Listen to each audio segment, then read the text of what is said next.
रात के ठीक 12 बजे थे। चारों तरफ घना कोहरा छाया हुआ था। हवा की सरसराहट और जंगल की खामोशी मिलकर एक अजीब सा डर पैदा कर रही थी। ऐसे माहौल में दो भाई, रामू और गोपाल, अपने कंधों पर कुदाल और फावड़ा रखे धीरे धीरे जंगल की ओर बढ़ रहे थे। अरे भैया, अब तो काफी रात हो गई है। गोपाल ने थोड़ा घबराते हुए कहा। वो पीपल का पेड़ अभी तक दिखा ही नहीं, जिसके बारे में बाबूजी ने बताया था। कहीं उन्होंने आखिरी समय में मजाक तो नहीं किया था? रामू ने हल्की मुस्कान के साथ कहा। अरे पगले, बाबूजी ने जिंदगी भर कभी झूठ नहीं बोला। मरते वक्त क्यों बोलेंगे? थोड़ा और आगे चलते हैं, जरूर मिलेगा। दोनों भाई आगे बढ़ते गए। रास्ता कठिन था, लेकिन उम्मीद अभी भी जिंदा थी। कुछ देर बाद गोपाल बोला। भैया, मुझे एक कहानी याद आ रही है जिसमें एक बूढ़ा मरते समय अपने बेटों से कहता है कि उसने खेत में खजाना गाड़ रखा है। लेकिन जब बेटे जमीन खोदते हैं तो कुछ नहीं मिलता। फिर समझ आता है कि असली खजाना मेहनत से उगने वाली फसल थी। रामू ने हंसते हुए कहा। तू भी ना, हर वक्त उल्टी सीधी बातें सोचता रहता है। चल चुपचाप आगे बढ़। थोड़ी देर बाद अचानक गोपाल चिल्लाया। भैया, वो देखो, पीपल का पेड़। रामू की आंखों में चमक आ गई।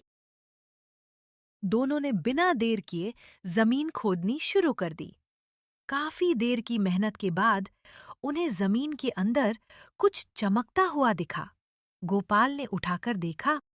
अरे, ये तो सिर्फ एक चांदी का सिक्का है। रामू का चेहरा गुस्से से लाल हो गया। बस एक सिक्का? इसका मतलब तूने ही बाकी खजाना निकाल लिया है? क्या? गोपाल हैरान रह गया। भैया, मैं तो घर पर ही था। लेकिन रामू नहीं माना। बात बढ़ गई और दोनों गांव के मुखिया के पास पहुंच गए। मुखिया ने दोनों की बात सुनी और कहा। बिना सबूत के किसी पर इल्जाम लगाना ठीक नहीं है। रामू, तुम्हारा भाई ऐसा नहीं लगता। लेकिन रामू की पत्नी सीमा भी बीच में बोल पड़ी। नहीं मुखिया जी, जब मैं बीमार थी तभी ये दोनों चुपके से जाकर खजाना निकाल लाए। गोपाल को बहुत दुख हुआ। उसने कहा। बस भैया, अब बहुत हो गया। मुझे इस घर में नहीं रहना। अपनी पत्नी राधा के साथ वो घर छोड़कर चला गया। अब गोपाल ने गांव के किनारे एक छोटी सी झोपड़ी बनाई और बंजर जमीन पर खेती करने की कोशिश करने लगा। लेकिन जमीन इतनी खराब थी कि कुछ उग ही नहीं रहा था। एक दिन उसने सोचा। अब मुझे जंगल जाकर लकड़ी काटनी पड़ेगी। वो जंगल गया और लकड़ियां काटने लगा। तभी उसे एक गधा मिला जो अकेला भटक रहा था। गोपाल ने कहा। बेचारा, लगता है किसी का खो गया है। चल, आज इसे घर ले चलता हूँ। उधर रामू रोज अपने खेत जाता था। पर एक दिन रास्ते में एक आदमी दिखा जो एक गधे को पेड़ से बांध रहा था और उस गधे को बोल रहा था। अब बस तुमने मुझे बहुत अमीर बनाया है और मैं तुम्हें मेरे पास नहीं रख सकता। ये सारी बात रामू दूर से खड़ा होकर देख रहा था। थोड़ी देर बाद वो आदमी वहां से चला जाता है। रामू उस गधे के पास जाता है और उस गधे को लेकर अपने घर चला जाता है। घर आने के बाद वो अपनी पत्नी को सारी बात बता देता है। अरे क्या कहा? ये गधा जादुई है? क्या बात है? पहले धन मिल गया, अब जादुई गधा मेरे सामने है। मेरी तो दिवाली मन जाएगा। फिर वो दोनों अपने हाथों को जोड़कर प्रणाम किया। प्रणाम गधे महाराज। प्रणाम गधे महाराज। अरे ये क्या? एक इंसान मुझे प्रणाम कर रहा है। एक गधे को प्रणाम? आप कोई आम गधे नहीं है महाराज। मैंने सब देखा और सुन लिया है। आपने उस आदमी को कितना अमीर बनाया और वो कितनी बेरहमी से आपको यहां मरने के लिए छोड़ गया। क्या तुम्हें पता चल गया कि मैं जादुई गधा हूं? अब तुम भी मुझे उस आदमी की तरह 15 दिन तक खातिरदारी करोगे, और उसके बाद जब मैं तुम्हारी ख्वाहिश पूरी करके तुमको एक अमीर सेठ बना दूंगा, तो तुम भी मुझे इसी तरह मरने के लिए छोड़ जाओगे। अरे नहीं नहीं, मैं ऐसा कुछ नहीं करूंगा। मैं तो बस सत्कर्म करने की भावना से आपको अपने साथ रखना चाहता हूँ। आपकी सेवा करूंगा, खिलाऊंगा, पिलाऊंगा, आपकी आरती भी कर दूंगा। गधे के लाख मना करने के बाद भी रामू ने उस गधे को अपने घर में रखा। उधर रात में अचानक उस गधे के शरीर से चांदनी में अजीब सी रोशनी निकलने लगी। गोपाल हैरान रह गया। तभी गधा बोला, डरिए मत मालिक, मैं साधारण गधा नहीं हूं। गोपाल चौंक गया। तुम बोल सकते हो? गधे ने कहा। हाँ, और मैं आपकी मदद करना चाहता हूं। मेरे साथ आइए। वो उसे एक गुफा में ले गया जहां ऊपर से चमकते हुए जादुई बीज गिर रहे थे। इन बीजों को अपनी जमीन में बो देना, गधे ने कहा। तुम्हारी बंजर जमीन भी लहलहा उठेगी। उसने हाथ बढ़ाकर बीजें उठाईं और अपने गमछे में बांध ली। शुक्रिया दोस्त। क्या तुम अब भी मेरे साथ रहोगे? मतलब तुम एक रहस्यमयी गधे हो। ये जानकर मेरा मन नहीं कर रहा कि मैं तुमसे मजदूरी कराऊं। ना मालिक, मैं तो आपके साथ ही रहूंगा, लेकिन आप मेरे बारे में किसी को कुछ ना बताइएगा।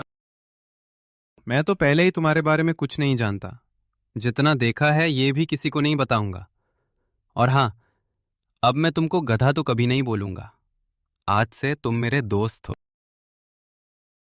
गोपाल गधे के साथ घर वापस पहुंचा।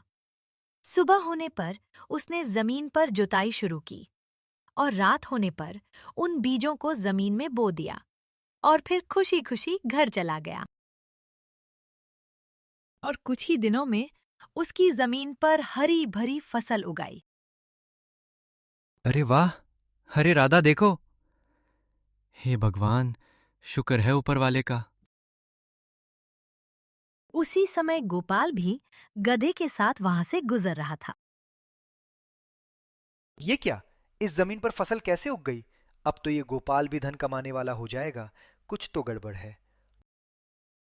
राधा, चलो हम लोग फसल काटने का काम शुरू कर देते हैं। मालिक, आप मेरे ऊपर ये फसल लाद कर एक जगह एकत्रित कर सकते हैं। अरे नहीं नहीं मित्र, मैं ऐसा नहीं कर सकता। तुम्हारी ही वजह से तो ये फसल उपजी है। आप बहुत ही दयालु हैं मालिक। अब अच्छी फसल उगने की वजह से किशन की आर्थिक स्थिति काफी अच्छी हो गई थी।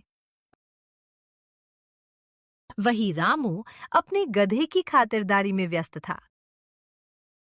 मालिक, आप मेरी इतनी खातिरदारी क्यों कर रहे हो? कहीं आपको मुझसे कोई लालच तो नहीं है ना?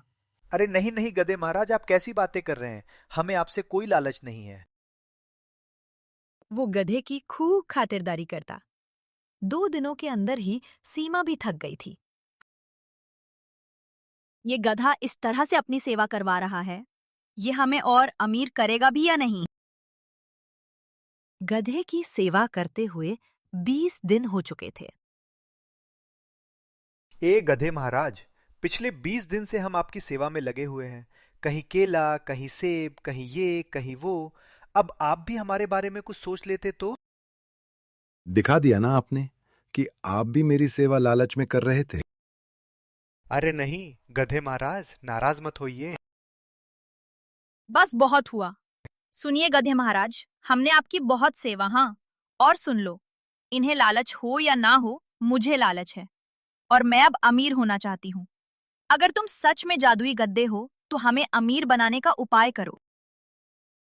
मेरे अंदर एक शक्ति है कि मेरे सामने जितना धन रखा जाए मैं उसको दुगना कर सकता हूं।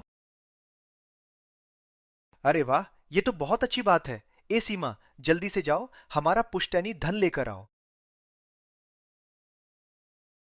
ये सुनकर सीमा ने धन की पेटी गधे के सामने लाकर रख दी। इस तरह नहीं मालिक, इसको दुगना करने की एक विधि है। मुझे रात के समय जंगल ले जाना होगा और एक पीपल के पेड़ के नीचे इस धन को गाड़ना होगा।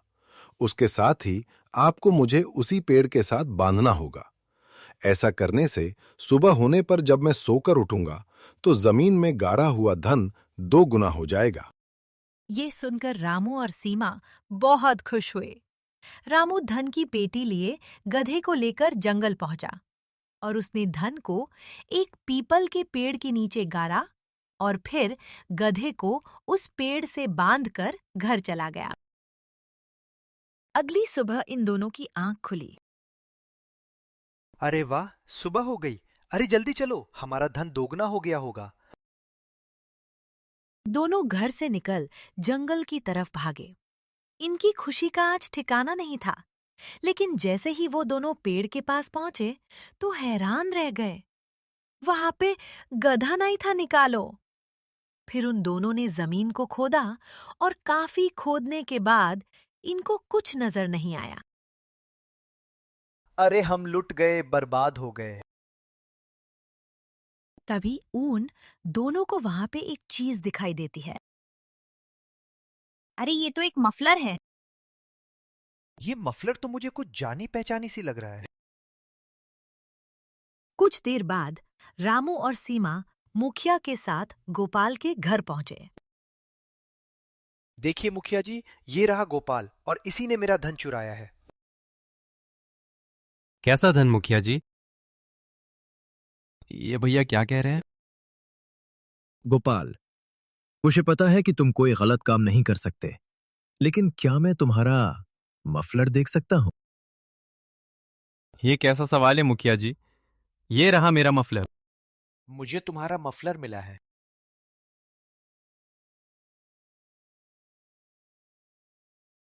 उसका तो मुझे नहीं पता मुखिया जी। मैं बताता हूं ये कहां से मिली। कल रात मैंने अपना धन जंगल में गाड़ा था और इस गोपाल ने उस धन को निकाल लिया। खुशी में इसे ये भी पता नहीं चला कि इसने अपना मफलर वहां छोड़ दिया था, जो इस बात का सबूत है कि इसी ने मेरा धन चुराया है। क्या भैया आप मुझ पर फिर से इल्जाम लगा रहे हैं? एक बात बताओ रामू, जहां तक मुझे याद है, तुम्हारे पिता का पुश्तैनी धन तो पहले ही चोरी हो गया और तुम अब एक घड़ा मजदूरी करते हो, तो तुम्हारे पास ऐसा कौन सा धन कहां से आ गया? ये सुनकर रामू घबरा गया और उसने समझ लिया कि अब वो सच को नहीं छिपा सकता। मुखिया जी, असल में जब पिताजी के मरने का समय था तो बेटा, अब मेरा जीवन पूर्ण हो चुका है। अब समय आ गया है कि मैं मेरा सब कुछ तुम दोनों के नाम कर दूं। मैंने हमारा पुतैनी धन जंगल में एक पीपल के पेड़ के नीचे गाड़ा हुआ है। तुम दोनों उस धन को निकालकर आपस में ईमानदारी से बांट लेना। उस रात मैंने सीमा को समझाया, वो सारा धन हमें अपने हिस्से में लाना होगा और उस रामू को सिर्फ वो बंजर जमीन दे देंगे। तुम अभी बीमार होने का नाटक करो। बीमारी की हालत में मैं तुमको छोड़कर कहीं जाऊंगा नहीं, ऐसा हमें दिखाना है। और रात होने पर मैं चुपचाप उस धन को निकालकर दूसरी जगह गाड़ दूंगा। उस रात मैं चुपचाप जंगल गया और धन को निकालकर दूसरी जगह गाड़ दिया। और फिर अगले दिन रामू को घर से निकाल के मैं वो धन वापस अपने घर ले आया। अरे तुम कितने बड़े धोखेबाज हो। भैया आपको सारा धन चाहिए था तो आप एक बार बोलकर तो देखते, मैं तो हंसते हंसते दे देता। लेकिन रामू, अब ये बता कि ये धन को वापस से जमीन में गाड़ने का क्या मतलब था? मुखिया जी, असल में मुझे एक जादुई गधा मिल गया था। उस जादुई गधे में ये शक्तियां थी कि वो धन को दोगुना कर सकता था और मैंने वो धन दोगुना करने के लिए ही पीपल के पेड़ के नीचे गाड़ा था। तभी दोनों गधे अचानक प्रकट हुए और बोले, हम भगवान के दूत हैं। हमने तुम्हारी परीक्षा ली थी। एक ने लालच चुना, दूसरे ने मेहनत। ये कहकर वे गायब हो गए। रामू को अपनी गलती का एहसास हुआ। उसने गोपाल से माफी मांगी। गोपाल ने मुस्कुराते हुए कहा, भैया, देर से ही सही, आपको समझ तो आया। दोनों भाइयों ने मिलकर जमीन और धन बराबर बांट लिया। अब वे साथ मिलकर मेहनत करने लगे और खुशहाल जीवन जीने लगे। इस कहानी से हमें यह सीख मिलती है कि लालच इंसान को बर्बादी की ओर ले जाता है, जबकि मेहनत और ईमानदारी हमेशा फल देती है।